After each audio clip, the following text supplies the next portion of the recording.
നമസ്കാരം. സ്റ്റഡി ഡെസ്കിൻ്റെ പുതിയൊരു വീഡിയോയിലേക്ക് സ്വാഗതം. ഇന്നത്തെ ക്ലാസ്സിൽ ഹൈഡ്രജനുമായി ബന്ധപ്പെട്ട ചില പ്രധാനപ്പെട്ട വസ്തുതകളാണ് നമ്മൾ പഠിക്കുന്നത്. ഹൈഡ്രജനുമായി ബന്ധപ്പെട്ടുള്ള കുറച്ച് സ്റ്റേറ്റ്മെൻറ്റ് ക്വസ്റ്റ്യൻസ് കൂടെ നമുക്ക് ഈ ക്ലാസ്സിൽ പരിചയപ്പെടാം.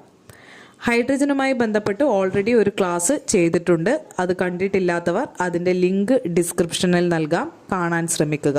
ഏതൊക്കെയാണ് ഹൈഡ്രജൻ്റെ രൂപാന്തരങ്ങൾ? Ortho hydrogen, para hydrogen.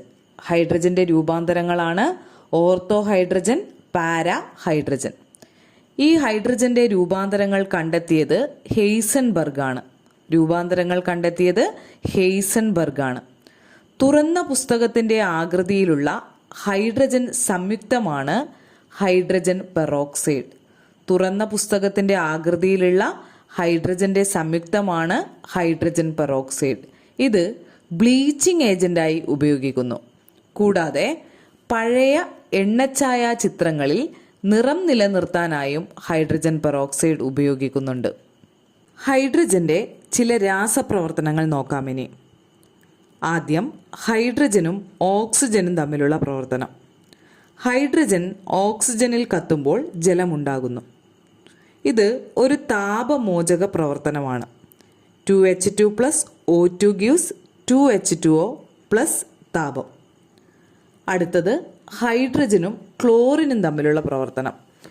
സൂര്യപ്രകാശത്തിൻ്റെ സാന്നിധ്യത്തിൽ ഹൈഡ്രജൻ ക്ലോറിനുമായി സംയോജിച്ച് ഹൈഡ്രജൻ ക്ലോറൈഡ് എന്ന സംയുക്തമുണ്ടാകുന്നു. H2+Cl2 gives 2HCl. ഇത് ഒരു സംയോജന രാസപ്രവർത്തനമാണ്. എന്താണ് സംയോജന രാസപ്രവർത്തനം? രണ്ടോ അതിലധികമോ ലഘുപദാർത്ഥങ്ങൾ സംയോജിച്ച് ഒരു സംയുക്തം ഉണ്ടാകുന്ന രാസപ്രവർത്തനത്തെയാണ് സംയോജന രാസപ്രവർത്തനം എന്ന് പറയുന്നത്. രണ്ടോ അതിലധികമോ ലഘുപദാർത്ഥങ്ങൾ സംയോജിച്ച് ഒരു സംയുക്തം ഉണ്ടാകുന്ന രാസപ്രവർത്തനമാണ് സംയോജന രാസപ്രവർത്തനം. സംയോജന രാസപ്രവർത്തനത്തിന് മറ്റുദാഹരണങ്ങൾ നോക്കാം. N2+3H2 gives 2NH3. 2Mg+O2 gives 2MgO. H2+S gives H2S.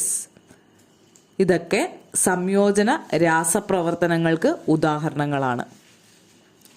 എന്തൊക്കെയാണ് ഹൈഡ്രജൻ്റെ ഉപയോഗങ്ങൾ? അമോണിയം, മെത്തനോൾ എന്നിവയുടെ വ്യാവസായിക നിർമ്മാണത്തിന് ഹൈഡ്രജൻ ഉപയോഗിക്കുന്നു. അമോണിയ, മെത്തനോൾ എന്നിവയുടെ വ്യാവസായിക നിർമ്മാണത്തിന് ഹൈഡ്രജൻ ഉപയോഗിക്കുന്നു. അപൂരിത എണ്ണകളെ പൂരിതമാക്കുന്നതിനും ഹൈഡ്രജൻ ഉപയോഗിക്കുന്നു. കൂടാതെ ഹൈഡ്രജൻ ഒരു നല്ല ഇന്ധനം കൂടിയാണ്. കാർബൺ മോണോക്സൈഡും ഹൈഡ്രജനും ചേർന്നാലാണ് വാട്ടർ ഗ്യാസ് ഉണ്ടാകുന്നത്. എന്നാൽ കാർബൺ മോണോക്സൈഡും ഹൈഡ്രജനും നൈട്രജനും ചേരുമ്പോൾ പ്രൊഡ്യൂസർ ഗ്യാസ് ഉണ്ടാകുന്നു. കാർബൺ മോണോക്സൈഡും ഹൈഡ്രജനും മീഥേനും ചേരുന്നതാണ് കോൾ ഗ്യാസ്. കാർബൺ മോണോക്സൈഡും ഹൈഡ്രജനും ചേരുന്നത് വാട്ടർ ഗ്യാസ്. കാർബൺ മോണോക്സൈഡും ഹൈഡ്രജനും നൈട്രജനും ചേരുന്നത് പ്രൊഡ്യൂസർ ഗ്യാസ്. കാർബൺ മോണോക്സൈഡും ഹൈഡ്രജനും മീഥേനും ചേരുന്നത് കോൾ ഗ്യാസ്. എന്താണ് ഫ്യൂവൽ സെൽ? ഹൈഡ്രജൻ വാതകവും ഓക്സിജൻ വാതകവും ഉപയോഗിച്ചുകൊണ്ടുള്ള ഒരു പ്രത്യേക സംവിധാനത്തിലൂടെ വൈദ്യുതി ഉത്പാദിപ്പിക്കുന്ന സെല്ലുകളാണ് hydrogen oxygen fuel cell. Hydrogen വാതകവും ഓക്സിജൻ വാതകവും ഉപയോഗിച്ചുകൊണ്ട് പ്രത്യേക സംവിധാനത്തിലൂടെ വൈദ്യുതി ഉത്പാദിപ്പിക്കുന്ന സെല്ലുകളാണ് ഹൈഡ്രജൻ ഓക്സിജൻ ഫ്യൂവൽ സെൽ. ഇത്തരം സെല്ലുകളുടെ മേന്മകൾ എന്തൊക്കെയാണ്? ഇവയ്ക്ക് മലിനീകരണമില്ല, ഉയർന്ന പ്രവർത്തനക്ഷമതയുണ്ട്. ഫ്യൂവൽ സെല്ലുകൾ ഇപ്പോൾ ബഹിരാകാശ വാഹനങ്ങളിലും അന്തർവാഹിനികളിലും ഉപയോഗിച്ചു വരുന്നു. ഹൈഡ്രജനുമായി ബന്ധപ്പെട്ട ചില ക്വസ്റ്റ്യൻസ് നോക്കാം.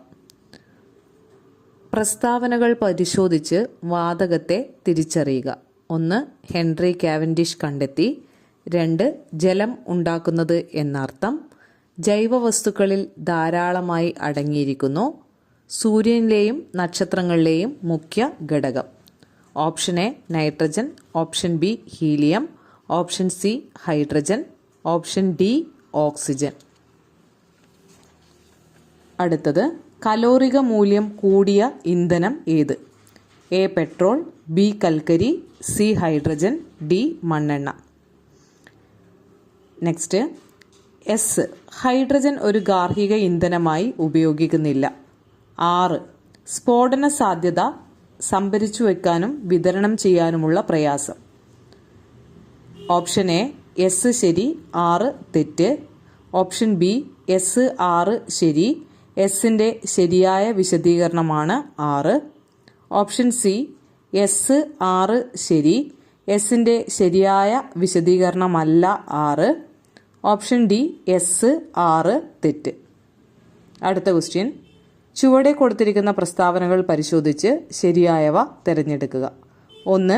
ഹൈഡ്രജൻ, ഓക്സിജൻ എന്നിവ ഉപയോഗിച്ച് പ്രത്യേക സംവിധാനത്തിലൂടെ വൈദ്യുതി ഉത്പാദിപ്പിക്കുന്ന സെല്ലുകളാണ് ഹൈഡ്രജൻ ഓക്സിജൻ ഫ്യൂവൽ സെല്ലുകൾ. 2.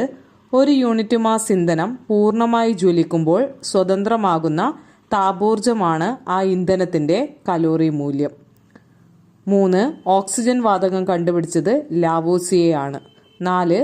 ജോസഫ് പ്രീസ്ലി ആണ് ഓക്സിജൻ എന്ന പേര് നൽകിയത്. ഓപ്ഷൻ എ 2, 3, 4 എന്നിവ. ഓപ്ഷൻ ബി 3, 4 മാത്രം. ഓപ്ഷൻ സി 1, 2 മാത്രം. ഓപ്ഷൻ ഡി ഇവയെല്ലാം. ശരിയായ ഉത്തരങ്ങൾ കമൻ്റായി രേഖപ്പെടുത്തുക. ഇന്നത്തെ ക്ലാസ്സിൽ ഹൈഡ്രജനുമായി ബന്ധപ്പെട്ട പ്രധാനപ്പെട്ട വസ്തുതകളെല്ലാം നമ്മൾ പഠിച്ചു കഴിഞ്ഞു. പഴയ SCERT ടെക്സ്റ്റ് ബുക്കിലെ 9ാം ക്ലാസ്സിലെ 6ാമത്തെ ചാപ്റ്ററായ അലോഹങ്ങൾ എന്ന ഭാഗത്തു നിന്നുള്ള പോയിന്റ്സുകളെല്ലാം തന്നെ ഉൾപ്പെടുത്തിക്കൊണ്ടാണ് ഈ ക്ലാസ് നിങ്ങൾക്ക് മുന്നിൽ അവതരിപ്പിച്ചത്. ഈ ക്ലാസ് നിങ്ങൾക്ക് ഉപകാരപ്പെട്ടുവെങ്കിൽ വീഡിയോ ലൈക്ക് ചെയ്യുവാനും ചാനൽ സബ്സ്ക്രൈബ് ചെയ്യാനും മറക്കരുത്. മറ്റൊരു പ്രധാനപ്പെട്ട ടോപ്പിക്കുമായി അടുത്ത ക്ലാസ്സിൽ കാണാം. Thank you.